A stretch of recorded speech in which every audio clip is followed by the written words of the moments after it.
우리 옆 사람하고 인사하겠습니다. 믿음으로 도전합시다. 이렇게 인사하겠습니다. 믿음으로 도전합시다. 예, 믿음으로 도전합시다. 예. 오늘은 사마리아 여인의 회복이라고 하는 제목으로 말씀을 나누려고 하는데요. 뭐 이 여인의 이야기는 되게 익숙한 얘기죠.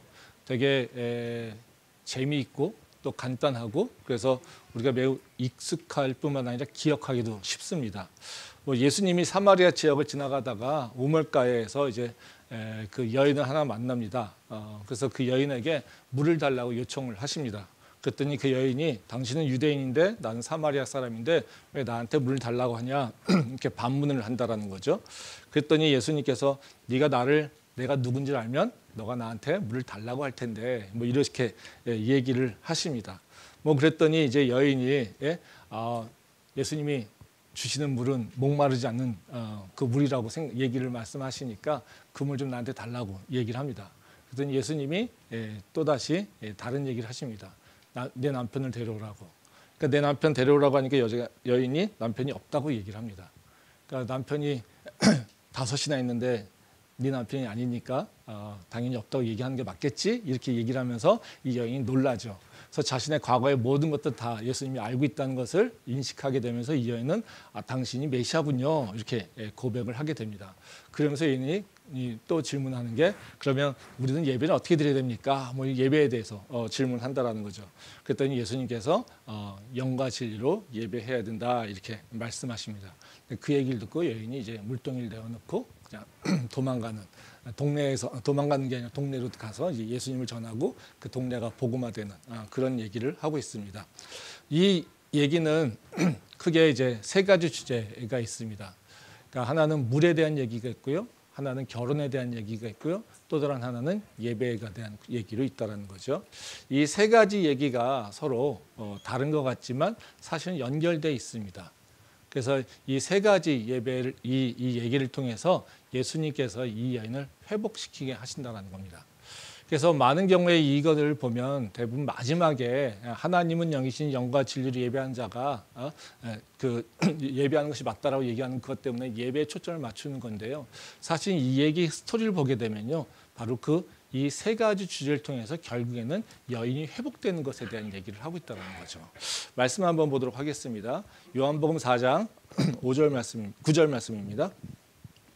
사마리아 여자가 이르되 당신은 유대인으로서 어찌하여 사마리아 여자인 나에게 물을 달라 하나이까 하니 이는 유대인이 사마리아인과 상종하지 아니함이로라. 한 절 더 보겠습니다. 28절과 29절 말씀입니다. 여자가 물동이를 버려두고 동네로 들어가서 사람들에게 이르되 내가 행한 모든 일을 내게 말한 사람을 와서 보라. 이는 그리스도가 아니냐 하니. 이 말씀은 사마리아 여인하고의 이야기가 시작될 첫 장면과 마지막 장면입니다. 그러니까 첫 장면 예수님과 여인이 대화가 시작되는 그걸 얘기하고 있는데요. 이 분위기가 어떻습니까? 되게 까칠하죠.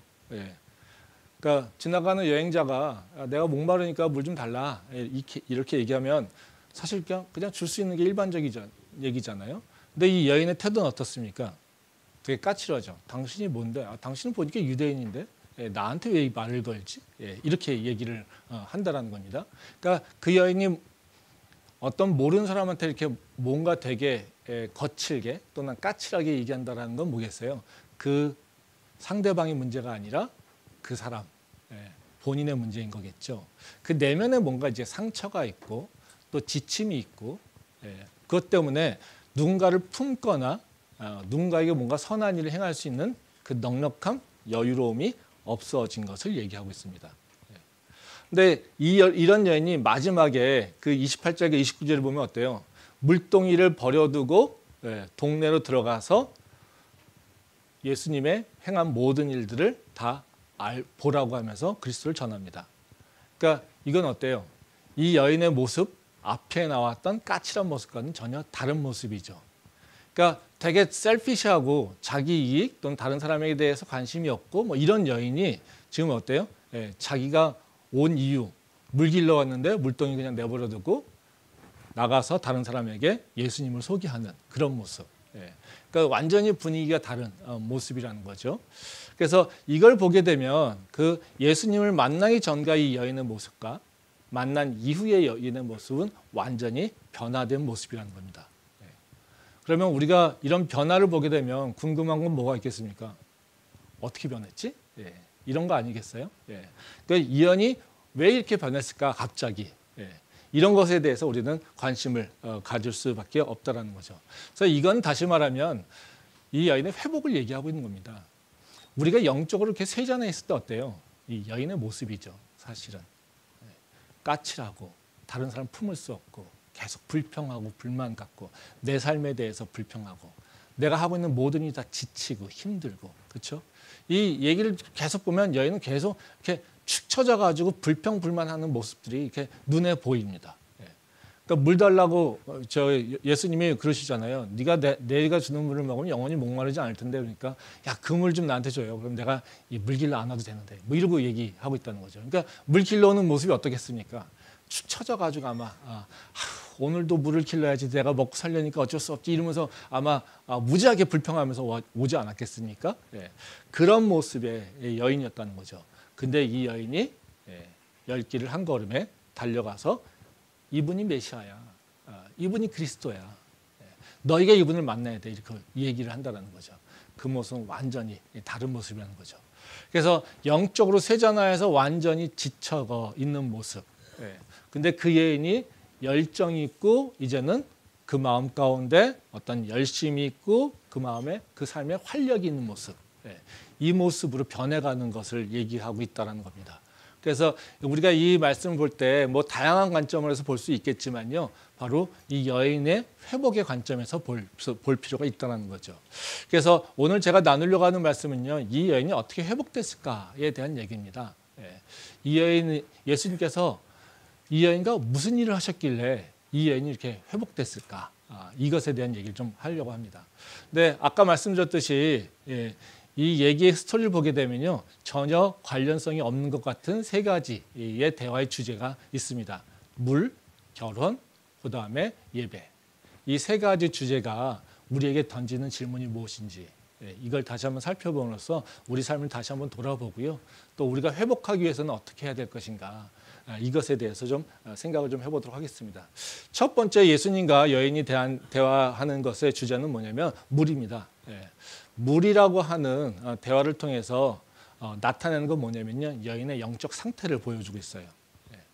여인이 완전히 영적으로 죽어 있고 삶의 활력과 모든 것을 다 잃어버렸다. 이겁니다. 그러니까 영적 감각을 완전히 잃어버린 여인의 모습. 이 모습을 보여주고 있다는 겁니다. 말씀 보겠습니다. 요한복음 4장 13절부터 15절 말씀입니다.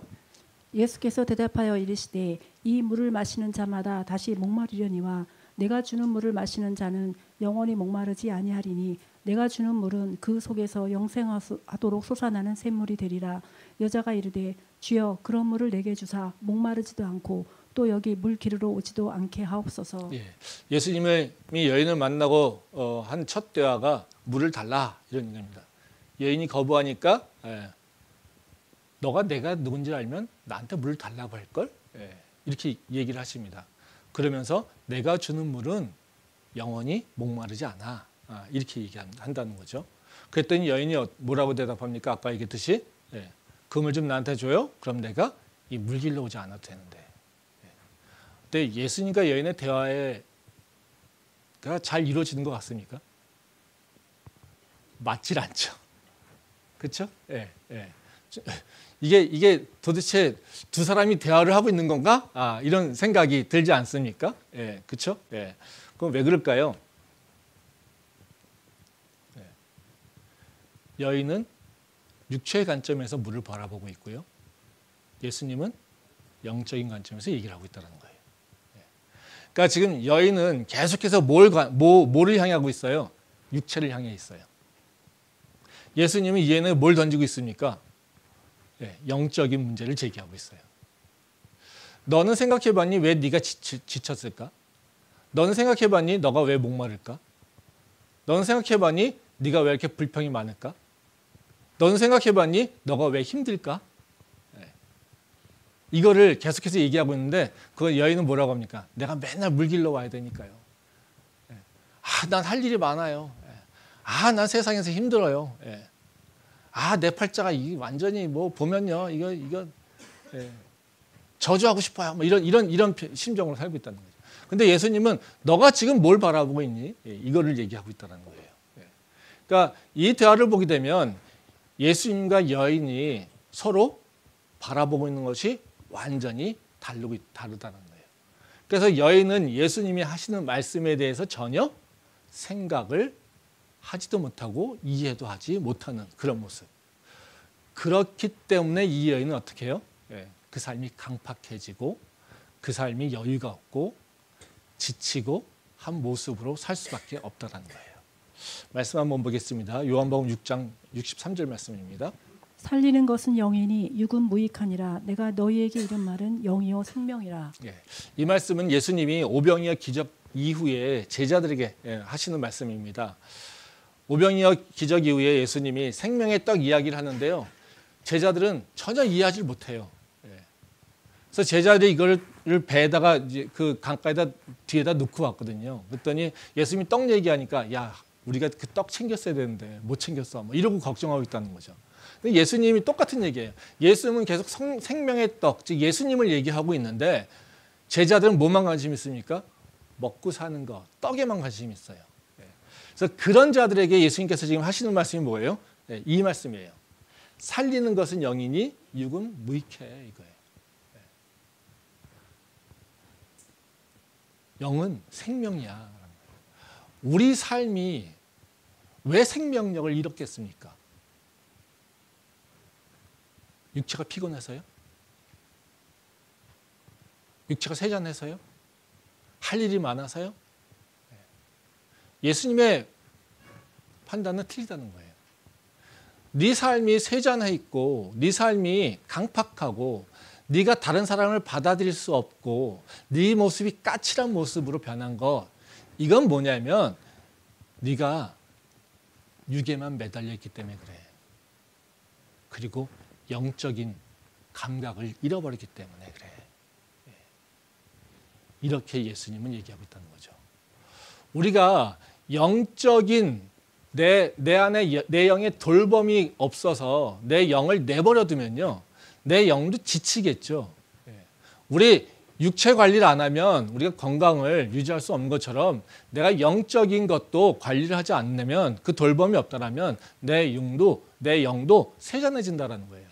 근데 그 영적 감각이 그 영적 활력이 떨어지게 된다라면 어때요? 나는 계속해서 육체의 것만 바라보게 된다는 거죠. 우리는 가만히 있게 되면요. 깨어있지 않으면 어떻게 됩니까? 우리는 육을 향하게 돼 있어요. 우리가 깨어있지 않으면 계속해서 육체에 끌려가게 돼 있어요. 그러니까 영적인 돌봄을 하려면요. 바로 영적인 것에 인식을 하고 그것을 돌봄이 있어야 돼요. 관리가 필요하다는 거예요. 그래서 우리가 육에만 관심을 갖게 되면 우리는 계속해서 세잔해질 수밖에 없다는 거죠. 그러면 영과 육은 뭐냐라고 하는 것을 우리가 좀 직관적으로 이해할 필요가 있는데요. 육체의 것은 어때요? 보이는 것입니다. 영의 것은 보이지 않아요. 육체의 것은요. 내 육의 소욕을 채우는 거예요. 영의 것은요. 내 것을 채우는 것이 아니라 하나님 것을 채우는 거예요. 그러니까 내가 보이는 것, 느끼는 것, 내 감각적으로 느끼는 것만 관심을 갖고 있으면 뭐가 될까요? 나는 육체의 사람으로 빠지게 돼 있어요. 근데 내가 보이는 것이 아니라 보이지 않는 것에 관심을 갖게 되고 또 내가 느끼지 못하는 것에 관심을 둬서 보이지 않는 하나님과 뭔가 관계를 맺으려고 할 때 내 영은 살아날 수 있다는 거예요. 그래서 우리가 살아가는 건요. 바로 육으로 살아가는 것이 아니라 영으로 살아간다는 거예요. 내 삶의 질을 결정하는 건요. 내 육체의 환경이 아니라 내 영의 상태에 따라서 살아간다는 거예요. 그래서 내 삶을 평가할 때, 내 모습을 평가할 때 내 주변의 관계성, 내 환경 이런 것만 바라보는 것이 아니라요. 뭘 바라봐야 될까요? 내 영의 상태를 바라봐야 돼요. 내 영의 상태를 바라보지 않고 평가하지 않으면요. 우리는 금세 육체의 상태로 육체로 넘어가게 된다는 거예요. 그러면 우리는 지금 여인처럼 세잔해질 수밖에 없다는 거예요. 그래서 우리가 회복되려면요, 뭐부터 봐야 될까요? 나는 지금 영적으로 건강한가? 이걸 봐야 됩니다. 나는 지금 무엇을 바라보고 살고 있을까? 보이는 것만 보고 살고 있을까? 아니면 보이지 않는 것을 기억하며 살고 있을까? 나는 내가 느끼는 것만 가지고 판단하고 있을까? 아니면 나는 내가 느끼지 못하는 성령의 인도함을 따라가고 있는 것일까? 이것을 내가 생각해 봐야 된다는 거죠. 그 영적인 회복, 그리고 영적인 것에 관심을 내가 두고 있을 때, 시작할 때 내 삶의 회복은 시작된다는 거예요. 그래서 지금 예수님께서 여인하고 여인의 회복을 일으키실 때 먼저 하신 얘기는 뭐냐면요, 여인의 영적 상태를 이제는 끄집어낸다는 겁니다. 그래서 우리가 회복된 삶을 살기 위해서 나의 영적 상태를 다시 한번 살펴볼 수 있기를 바랍니다. 두 번째 주제는 결혼입니다. 이 결혼을 통해서 예수님께서 말씀하신 건 뭐냐면요, 관계 맺음이에요. 즉 하나님과의 관계 맺음에 대한 얘기를 하고 있어요. 그래서 이 결혼을 통해서 하나님께 예수님께서 말씀하신 건 뭐냐면, 너가 진짜 하나님과 어떤 관계를 맺고 있니? 즉 영적으로 어떤 관계를 맺고 있니? 이것에 대해서 설명하고 있다는 거죠. 말씀 보겠습니다. 요한복음 4장 16절부터 18절 말씀입니다. 이르시되 가서 내 남편을 불러오라. 여자가 대답하여 이르되 나는 남편이 없나이다. 예수께서 이르시되 네가 남편이 없다 하는 말이 옳도다. 너에게 남편 5이 있었고 지금 있는 자도 내 남편이 아니니 내 말이 참되도다. 예. 그러니까 예수님이 딱 물을 얘기가 끝난 다음에 물 달라고 하니까 뭐라고 하시면요, 내 남편 데려와. 그랬더니 여인이 남편 없어요 그러는 거예요. 예. 그때 예수님이 뭐라고 하세요? 예. 맞다. 그래. 네가 5번이나 결혼했지. 근데 네 남편이 아니지. 지금 살고 있는 것도 네 남편이 아니지. 예. 그러니까 없는 게 맞는 얘기야. 뭐 이렇게 얘기를 하신다라는 거죠. 예. 그러니까 이거는 뭐예요? 여인이 어떤 관계를 맺고 있느냐의 얘기예요. 그러면 예수님의 관심은 뭐겠습니까? 영적인 관계를 얘기하고 영적인 거에 관심 있는 거잖아요. 그러니까 육체에 관심 있는 건 아니에요. 그러니까 그러면 예수님이 여인에게 지금 제기하는 건 뭐냐면요, 너의 영적 상태는 뭐냐면 하나님과 어떤 관계를 맺고 있느냐에 대한 얘기를 하고 있는 겁니다. 우리가 관계 맺음이라고 하는 것은 어떤 것일까요? 형식적으로 맺어지는 것도 있고요, 실제적으로 맺어지는 것이 있어요. 근데 형식적인 건 어때요? 보이는 것이에요. 실제적인 건요, 보이지 않고 내가 알고 있고 내가 느끼고 내가 그 안에 살아가는 거예요. 그러니까 그렇다면 이 여인이 결혼 생활을 하고 있어요. 근데 형식적으로는 어떻게 해요? 결혼한 상태예요. 근데 실제는요? 아닌 거예요. 뭐가 다른 겁니까? 형식과 실제가 다른 것을 얘기하고 있어요. 그럼 뭐예요? 그거는 사실은 본인은 있다고 하지만 어때요? 실제는 아니다 이렇게 평가하는 거예요. 예수님 뭐라고 하세요? 너 결혼했는데 실제 네 남편 아니니까, 그 진짜 관계가 안 맺어졌으니까 아닌 거나 마찬가지지, 그렇게 얘기하는 것이죠. 이건 뭘 비유하는 거냐면요, 바로 유대인들의 신앙의 모습을 얘기하고 있는 거예요. 유대인들은 어때요? 하나님하고 자신들이 관계가 있습니까 없습니까? 있죠. 자기는 선택받은 백성이죠. 자기는 하나님을 잘 믿고 있죠. 그렇죠? 하나님의 백성이죠. 사마리아인이나 어쨌든 그 유대인이나 다 같이 뭐예요? 예배 드리잖아요. 근데 예수님이 보기에는 그들은 진짜 예배 드리는 게 아니라는 거죠. 즉 그들이 스스로는 하나님을 믿는다고 하지만 실제는 믿음이 있는 삶이 아니라는 거예요. 뭐예요? 형식과 실제 내용이 서로 다르다라고 하는 걸 얘기하는 거예요. 본인은 믿음이 있다고 얘기하고 있지만 실제는 믿음이 그 삶에 영향력이 없는 걸 얘기하고 있는 거예요. 그게 관계 맺음을 얘기하고 있다는 거죠.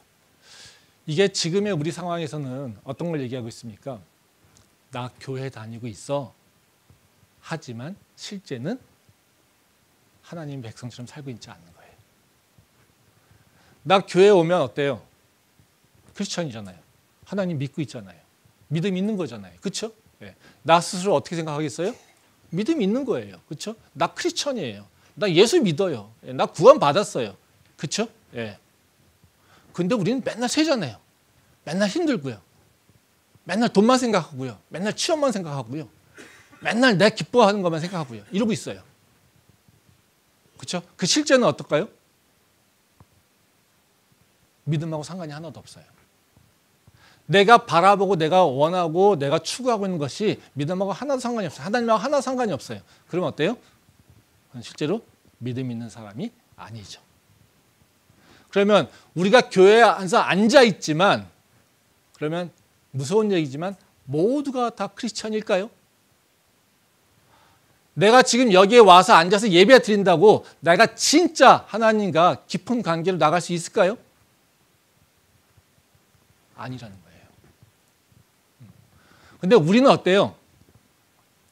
교회에 와서 딱 앉아 있으면 우린 뭐예요? 할 일 다 한 거예요. 그렇지 않습니까? 네. 교회에 와서 딱 발만 딱 들였다가 나도 우리는 어떻게 해요? 네. 모든 거 다 끝난 거예요. 그렇죠? 그래서 우리는 뭐에 관심이 있어요? 출석에 관심이 있잖아요. 그렇죠? 네. 출석에. 네. 나 오늘 교회 갔다 왔어 이거예요. 그렇죠? 네. 이것에 관심이 있어요. 근데 삶의 모습은요? 하나님하고 연결되어 있지 않아요. 지금 그 여인이 삶의 모습이 바로 그 모습이라는 거예요. 결혼을 했지만 실제 결혼 생활이 이루어지지 않는 거. 믿는다고 고백했지만, 약속했지만 그 믿음이 그 삶의 영향력을 잃어버린 상태. 그래서 믿음과 삶이 연결되어 있지 않은 상태.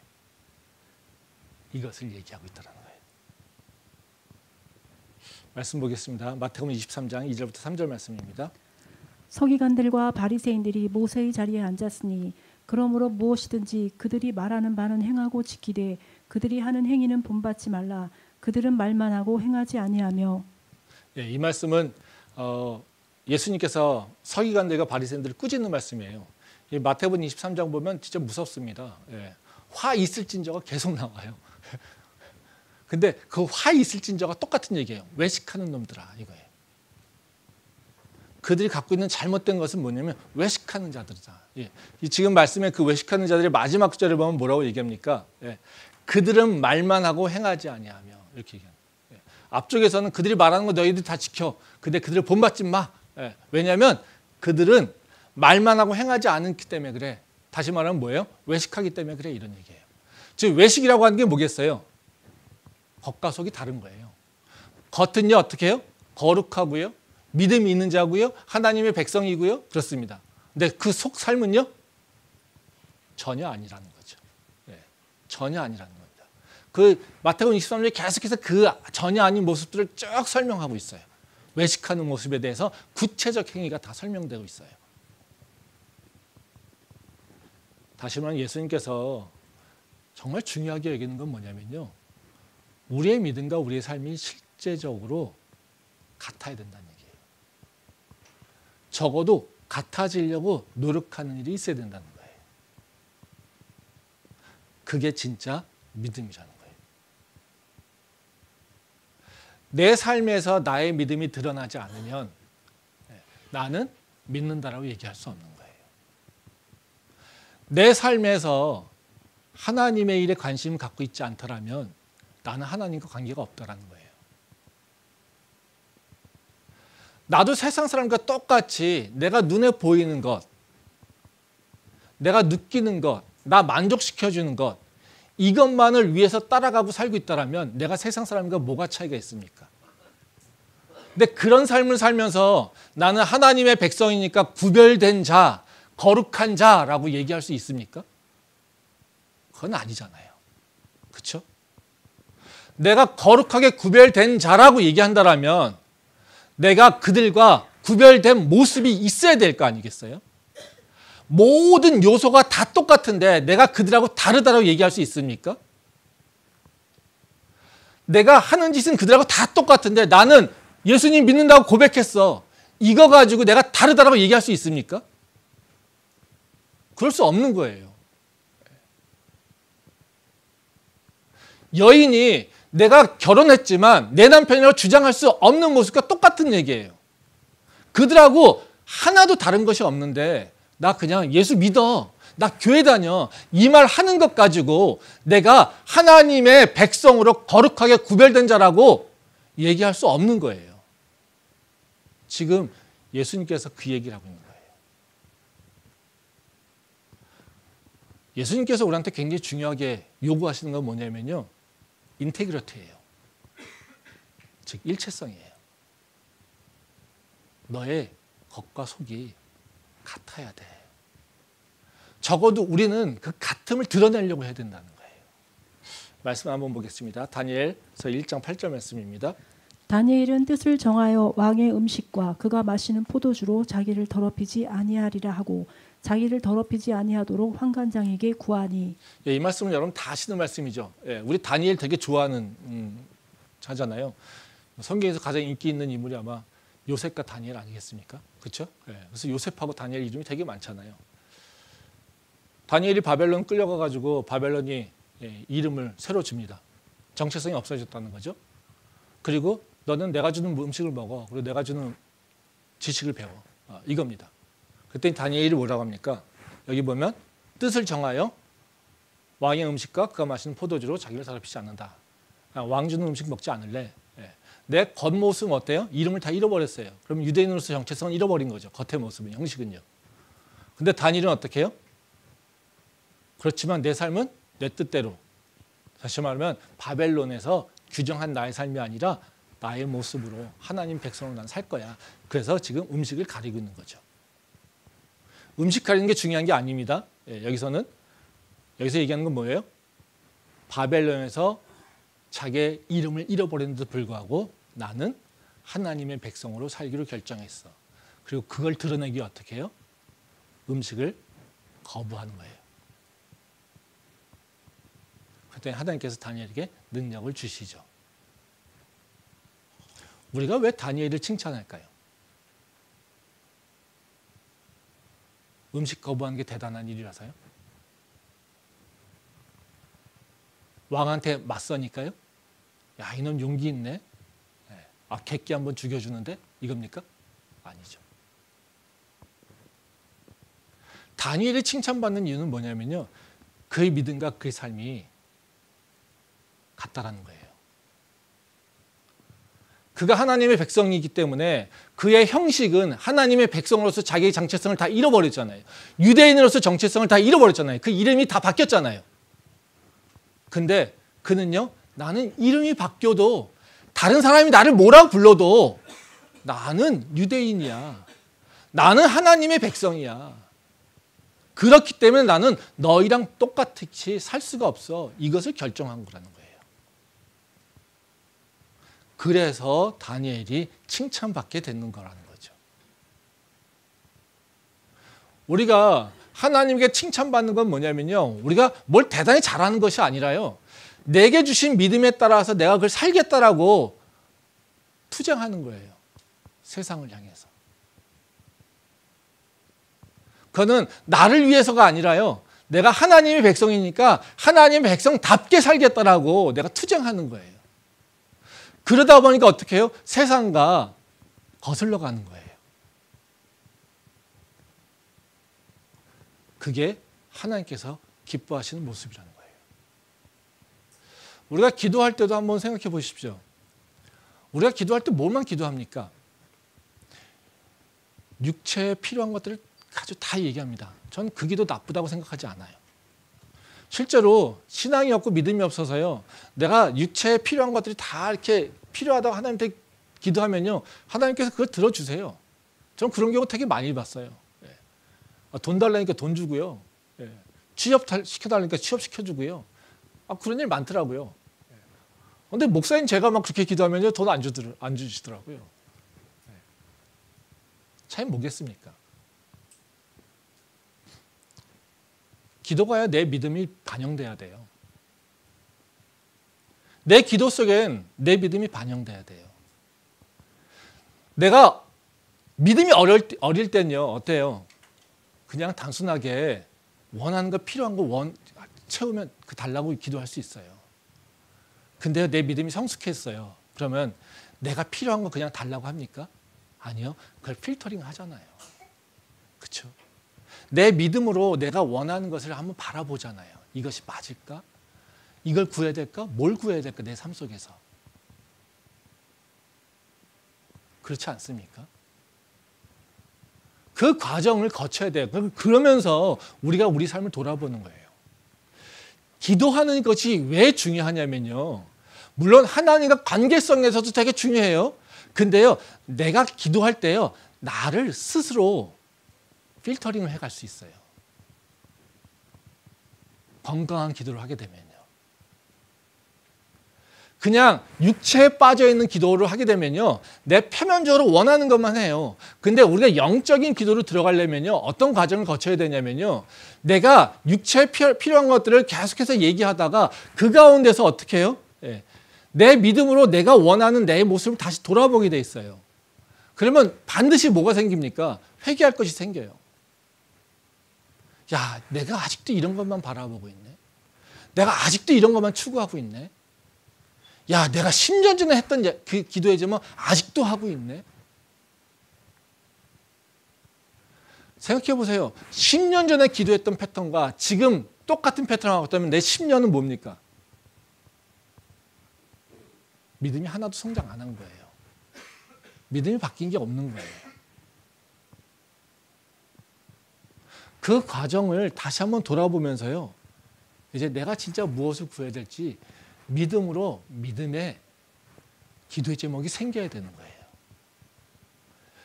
어렸을 때는 세상에 어려운 일이 있으면 하나님 이거 해결해 주세요 라고 얘기하죠.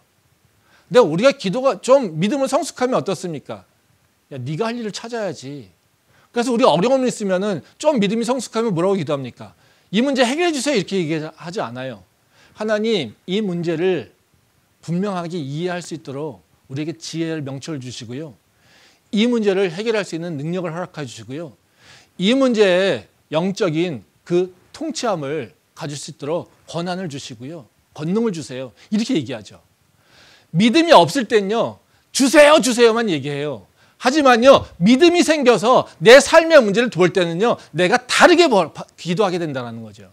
하나님 내게 이런 문제가 있습니다. 근데 이것에서 내가 원하는 건 이겁니다. 근데 하나님께서 뭘 원하실까요? 이걸 묻게 되는 거예요. 그래서 하나님 내가 하나님 삶으로 살기 위해서는요. 이 문제를 내가 해결해 나갈 때 다른 방식으로 해결할 수 있게 해주세요. 내가 이기게 해주세요. 참게 해주세요. 인내할 수 있게 해주세요. 이 기도를 하게 되면 내 삶에서 성령의 열매가 자연스럽게 맺어지는 거예요. 그 과정을 갖고 있지 않으니까 맨날 어떻게 해요? 달라고 이걸로 끝나버리는 거예요. 그리고 주면은 감사. 그리고 땡. 안 주면 안 주니까 하나님 나 싫어하네. 땡. 이래도 땡 저래도 땡. 관계는 끊어진다는 거예요. 우리가 믿는다고 고백하는데요. 하나님하고 진짜 내가 어떤 관계를 맺고 있는지 다시 한번 돌아봐야 돼요. 그 관계가 실제적으로 내 삶에서 이루어지는 관계인지 그걸 돌아봐야 된다는 거죠. 그래서 지금 예수님이 제기하고 있는 문제는 그거입니다. 네가 믿고 있는데 진짜 믿는 거 맞니? 이걸 여인에게 물어보고 있다는 거죠. 세 번째로 이제 예수님께서 예수님과 그 대화는 뭐냐면요. 예배입니다. 근데 이거는 예수님이 제기한 문제가 아니에요. 이건 여인이 제기한 문제예요. 예. 그러니까 결혼 문제 관계를 얘기하니까요. 여인이 무슨 생각이 났겠습니까? 앞에서 영적인 얘기를 했고 결혼의 얘기를 했으니까 이 여인이 내 결혼 관계가 어떻게 되게 될까요? 이렇게 물어보지 않아요. 그렇죠? 이 여인의 관심이 뭘로 바뀌었어요? 영적인 관계로 바뀌었어요. 그러니까 뭘로 바뀌어요? 하나님과 관계를 생각하고 있는 거예요. 그래서 예배? 그러면 내 예배가 어떻게 돼야 되지? 이거를 지금 찾고 있는 거예요.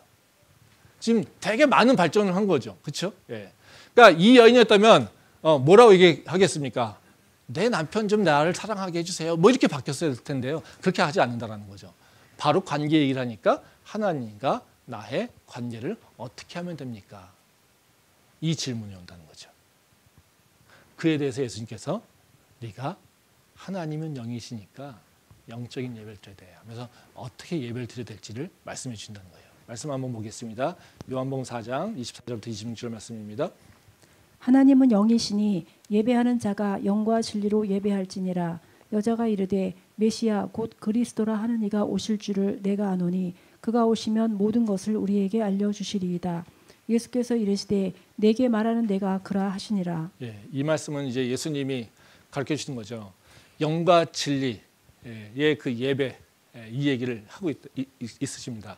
그래서 그랬더니 이게 재미있는 표현이 그거예요. 여기 보게 되면요, 메시아가 오시면 모든 것을 가르쳐 주실 것이다, 이렇게 얘기한다는 거예요. 그리고 바로 예수님을 얘기한다는 거죠. 그래서 이 구조를 보게 되면요, 영과 진리로 예배한다고 하니까 이 여인이 자기가 알고 있는 걸 얘기해요. 우리가 영과 진리로 예배하는 걸 몰라요. 그렇죠? 그렇죠? 그러니까 예수님이 영과 진리로 예배한다 하니까 여러분들 아십니까? 영과 진리로 예배하는 것이 무엇인지? 예, 몰라요. 그렇죠? 이 여인도 모르는 거예요. 그러니까 뭐라고 얘기합니까? 메시아 곧 그리스도가 하는 이가 오실 줄을 내가 아노니 그가 오시면 모든 걸 가르쳐 줄 거야, 이렇게 얘기해요. 예, 메시아가 오시면 내가 깨달을 수 있겠죠? 예, 그랬더니 이 예수님이 뭐라 하세요? 그가 나야. 예. 그러니까 뛰쳐나간다는 거죠. 그렇죠? 예. 그러니까 우리가 영과 진리로 예배한다라고 하는 거, 이것은 이 말씀에서 보면 어떤 의미를 하고 있냐면요, 예수님을 의지하고 하는 예배예요. 성령 충만해서 눈 감고 이러고 있는 예배가 아니라요, 예? 예. 예수님을 진짜 신실하게 의지하며 겸손한 마음으로 오는 예배예요. 예수님을 의지할 때 우리가 겸손한 몸으로 올 수 있다는 거죠. 내가 진짜 예수님을 의지하는 거 맞을까? 아닐까? 이거를 판단할 수 있는 방법이 뭐가 있을까요? 내 예배의 자세를 보면 됩니다. 내가 예배드리는 마음의 태도를 보면 됩니다. 내 마음 가운데 예배당에 들어오고 주님 앞에 기도하는 게 아무런 꺼리낌이 없어요. 그리고 당당해요. 자신이 있어요. 그러면요, 영과 진리로 예배하는 것이 아니라요, 내 의를 드러내는 거예요. 근데 그것이 아니라 예수님의 그 십자가를 기억하며 그 은혜를 다시 한번 기억하며 그 예수님께 은혜를 갈급한 마음으로 찾는 마음이 있을 때 그 예배는 예수님을 의지하는 예배예요. 말씀 보겠습니다. 히브리서 4장 16절 말씀입니다. 그러므로 우리는 긍휼하심을 받고 때를 따라 돕는 은혜를 얻기 위하여 은혜의 보좌 앞에 담대히 나아갈 것이니라. 예. 우리가 예배 들어오는 자세죠. 예. 우리가 긍휼하심을 받고 이렇게 얘기합니다. 또 때를 따라 은혜를 얻기 위하여. 우리가 예배 오는 이유는 뭐예요? 이거예요. 긍휼하심을 받고 은혜를 얻기 위해서. 근데 여기 보면 표현에 뭐라고 하니, 마지막에 앞에 은혜의 보좌 앞에 담대히 나간다, 이런 얘기예요. 담대히 나간다는 건 무슨 얘기예요? 마음에 두려움이 있지만 내가 그럼에도 불구하고 용기를 내가 나갈 거야, 이것을 얘기하는 거잖아요. 그렇죠? 내가 자신 있는데, 내가 당연한 건데 내가 담대히 나갑니까? 우리 집에 들어가면서 당연히 내 건데 내가 담대히 내 것을 취합니까? 그런 건 아니잖아요. 그렇죠? 이건 무슨 표현이냐면요, 내가 나갈 수가 없어. 자신이 없어. 근데 어떻게 해요? 예수님 앞에 나가야만 돼요. 나갈 수밖에 없어요. 다른 길이 없어요. 그래서 내가 자신이 없는데 용기를 내어 나가는 거예요. 근데 왜 그렇게 나가야 되냐면요, 내가 살려면 하나님의 긍휼하심을 받아야 되니까, 하나님의 은혜를 얻어야 되니까. 내가 지금 살아갈 수 있는 방법은 하나님의 긍휼하심과 하나님의 그 은혜를 내가 누려야 되기 때문에, 그 가져야 되기 때문에, 하나님의 은혜와 하나님의 긍휼하심이 아니면 내가 살 수 있는 방법이 없으니까. 그러니까 내가 주님 앞에 나올 자신이 없는데 용기는 나오는 거예요.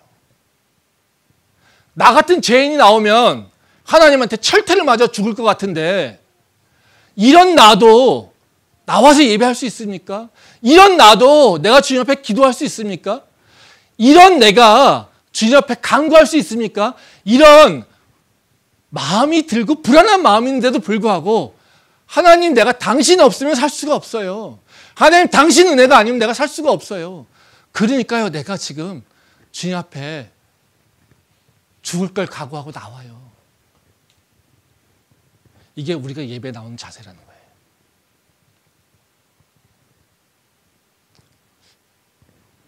한번 우리 스스로 우리 돌아봅시다. 우리가 지금 이 모습으로 여기 앉아 있습니까?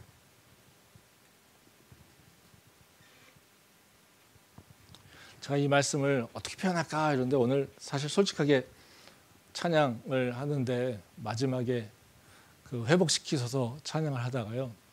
저도 참 이 하나님께 참 감사한 일이죠. 제가 그 맨 처음에 회복시키셔서 찬양을 할 때는 사실 솔직하게 이러고 있었습니다. 팔짱 끼고요. 회복시키셔서 계속. 근데요.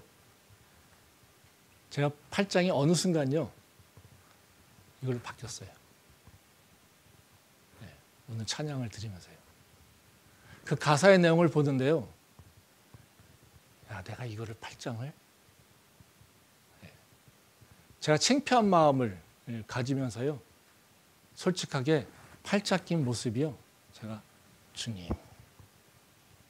이 모습으로 제가 찬양을 바꿔드렸습니다. 그러면서 감사함을 제가 감사하고 기도했어요. 우린요. 다 어떤 모습이요? 당당한 모습으로 와요. 이러고. 예수님, 나한테 주셔야 되지 않아요? 아, 내가 예배 왔으니까 좀 잘했죠? 아, 내가 예배 오니까 그래도 좋네요. 아, 예배 오니까 좀 평안하네? 그쵸? 아, 오늘 목사님 말씀 괜찮네? 아, 새롭네? 그쵸?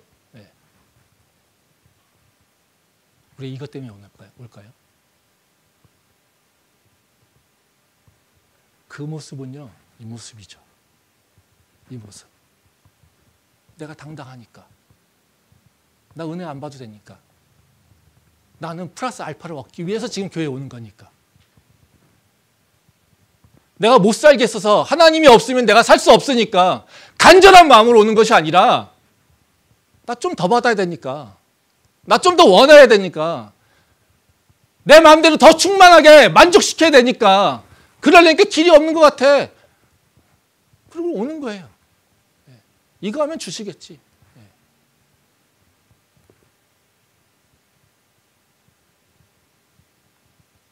예수님은요. 이 모습을 외식한다고 얘기하고 있어요. 네가 무슨 믿음이 있냐고 얘기하고 있다는 거예요. 우린요. 이 모습으로 예배해야 되는 거예요. 하나님, 나에게 긍휼하심을, 은혜를. 그게 회복입니다. 그게 회복으로 나가는 길이라는 거예요. 우리가 그 회복으로 나갈 수 있기를 소망합니다. 기도하겠습니다.